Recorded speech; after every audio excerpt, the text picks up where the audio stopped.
जय Hind my dear student. दोस्तों आज हम क्लास 10th एनसीईआरटी बुक प्रश्नावली 3.1 का क्वेश्चन नंबर 1 को सॉल्व करेंगे। दोस्तों क्वेश्चन है, आफ्ताब अपनी पुत्री से कहता है 7 वर्ष पूर्व में तुमसे 7 गुनी आयु का था, अब से 3 वर्ष बाद में तुमसे केवल 3 गुनी आयु का रह जाऊंगा। इस स्थिति को बीजगणितीय एवं ग्राफीय रूप में व्यक्त करना। आइए दोस्तों क्वेश्चन को सॉल्व करते हैं। हल लिखेंगे। माना आफ्ताब आफ्ताब की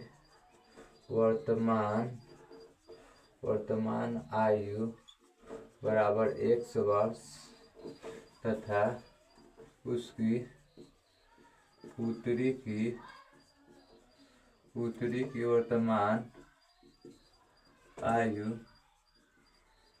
बराबर y वर्ष। ठीक है दोस्तों, हमने मान तो शर्त 1 क्या कह रहा है कि 7 वर्ष पूर्व में तुमसे 7 गुनी आयु का था। कंडीशन 1 कह रहा है। ठीक है दोस्तों, ये शर्त 1 हो गया। तो अभी 100 वर्ष के है अर्थात 7 साल पहले इसमें से 7 घटा लेंगे, और उसकी पुत्री अभी y वर्ष के तो 7 साल पहले उसमें से भी 7 घटा लेंगे। अगर दोनों को बराबर करें दोस्तों तो ये 7 गुनी है, ये 7 गुनी उसकी पुत्री नहीं है, तो इसको 7 गुनी बनाने के लिए 7 से गुना करें। ठीक है दोस्तों, तो 1 माइनस 7 के 7 बराबर 7 में y से करेंगे 7y और बराबर 7 से 49 माइनस 49 हो जाएगा। ठीक है, तो x देखिए x बराबर के पर प्लस का है माइनस के 7y। ठीक है, इस पर आया तो अब बराबर माइनस 49 यहीं है, ये माइनस के साथ पक्षांतर करेंगे तो प्लस के साथ x माइनस 7y बराबर माइनस घट के आ जाएगा माइनस 42। 49 में 7 का माइनस 42 समीकरण 1। ठीक है दोस्तों, कंडीशन 2 में देखिए शर्त 2 क्या कह रहा है। तो दोस्तों शर्त 2 कह रहा है कि अब से 3 वर्ष बाद, तो अभी 100 वर्ष के है तो 3 साल बाद x प्लस 3 लिख देंगे दोस्तों।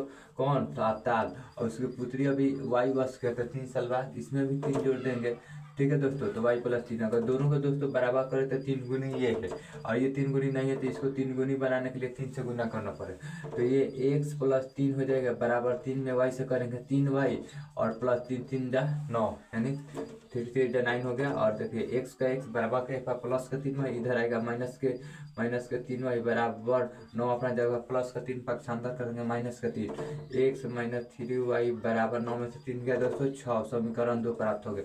तो समीकरण 1 में x बराबर 0 रखते हैं, x 0 माइनस 7y बराबर माइनस 42। ठीक है दोस्तों, माइनस 7y बराबर माइनस 42। ठीक है, माइनस से माइनस काट दीजिए और y बराबर 42/7 काट देंगे 6, तो y बराबर 6 आ गया। ठीक है दोस्तों, अब y बराबर 0 रखेंगे, x के बराबर 0 रखें, समीकरण उतारिए x माइनस 7y बराबर माइनस 42। ठीक है, x माइनस 7 y की जगह 0, पॉइंट मतलब गुना होता है 0 बराबर माइनस 42। ठीक है, तो ये तो 0 हो गया ऑलरेडी, तो x बराबर माइनस 42 डायरेक्ट हो गया।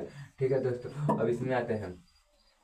अब x बराबर 0 रखते हैं। ठीक है, तो x की जगह 0 माइनस 3y बराबर 6, तो माइनस 3y बराबर 6, तो y बराबर 6 बटा माइनस 3 काटेंगे तो बराबर में आएगा माइनस 2। ठीक है दोस्तों, माइनस 2 बार में कट गया। ठीक है, तो अब y बराबर 0 रखते हैं। ठीक है, समीकरण उतारिए x माइनस 3y बराबर 6, तो x माइनस 3 y की जगह 0 बराबर 6, तो x ये तो 0 हो गया, x बराबर 6। अब सारणी लिखिए, सारणी 1 देखिए, सारणी 1 का क्या है, इधर सारणी 1 लिखिए और यहाँ सारणी 2 लिखिए, सारणी 2। ठीक है दोस्तों, सारणी अगर हम 2 लिखते हैं तो देखिए क्या होता है, x y।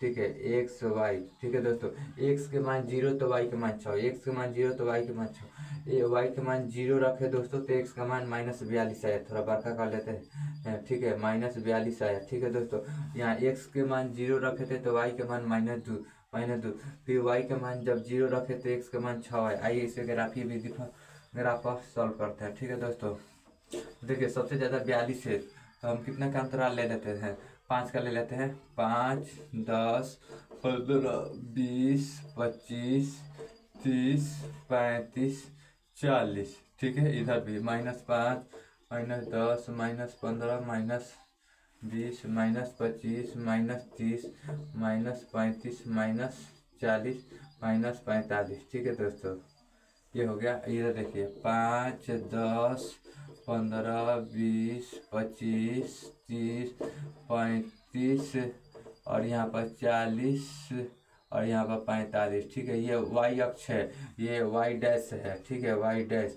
ये एक्स डैश है, मतलब माइनस वाला है, ठीक है, एक्स डैश, ठीक है। और ये एक्स अक्ष है, ठीक है दोस्तों, यहाँ साइड में लिख दे रहे हैं जगह।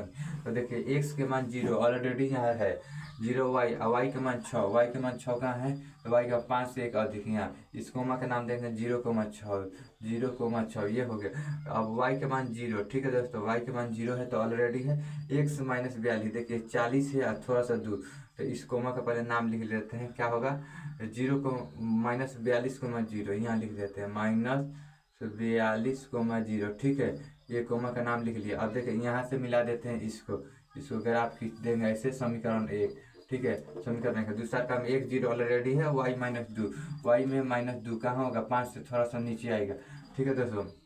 इसका नाम है 0,-2, इसका नाम लिख देते हैं 0,-2, ठीक है दोस्तों। 0, हाँ 1 से 0 हो गया, वाई में -2 चाहिए ना, तो वाई में दोस्तों नीचे आएगा, यहाँ नहीं आएगा, देखिए 1 तो 0 है, ठीक है। वाई में -2 यहाँ आएगा, -5, -10, -15, तो यहाँ 2 से ऊपर है, इसका नाम दे देते हैं 0,-2, ठीक है। एक बिंदु यहाँ 1 6, 5 से अधिक 1 6, इसका नाम दे देते हैं 6,0, यहाँ दे देते हैं 6,0। अब ये दोनों को मिला देंगे यहाँ से, ये -2 और ये 6, ठीक है, 5 से आगे है तो ये समीकरण 2 हो गया, ठीक है दोस्तों। थोड़ा सा साफ नहीं दिख रहा है, अब समझ गए हैं कैसे बनेगा। फिर मिलते हैं अगले वीडियो में, तब तक के लिए बाय, जय हिंद, जय भारत।